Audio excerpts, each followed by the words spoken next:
नवरात्रीच्या उत्सवाला लोक मोठ्या उत्साहाने साजरे करतात। 9 दिवस देवीची मूर्ती मजेशीरपणे मांडवात स्थापन होते। गावातील स्त्रिया दररोज देवीची आरती करतात, फुलांची अर्पण करतात आणि तिची पूजा करतात। सखी नावाची मुलगी आपल्या आईबरोबर देवीच्या दर्शनाला येत असे। तिला नेहमी देवीला भेटायची इच्छा होती। एके दिवशी सखी देवीच्या मूर्तीसमोर जाऊन म्हणाली, देवी आई, मला भेटशील का? त्या रात्री सखीला स्वप्नात देवीने सांगितले, सखी, मी सर्वत्र आहे। प्रेम, दया आणि करुणेत मी आहे। सखीने आईला हे सांगितले आणि आईने तिला म्हटले, हाच नवरात्रीचा खरा अर्थ आहे।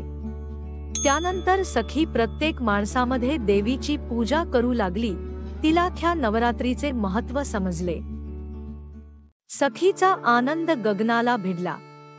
तिने आपल्या आईला सर्व काही सांगितले। तिच्या आईने तिला जवळ घेतले आणि म्हटले, खरेच देवीने तुला जे शिकवले तेच या नवरात्रीचे महत्त्व आहे। आईने पुढे म्हटले, सर्वांमध्ये देवीचे दर्शन घडवणे, दया आणि प्रेम यांचा प्रसार करणे। त्यानंतर सखी नवरात्रोत्सवाला केवळ देवीच्या मूर्तीसमोर नव्हे, तर प्रत्येक माणसामध्ये देवीच्या रूपाची पूजा करू लागली। सखीच्या मनात आता प्रत्येक व्यक्तीमध्ये देवीचे अस्तित्व पाहण्याची भावना होती।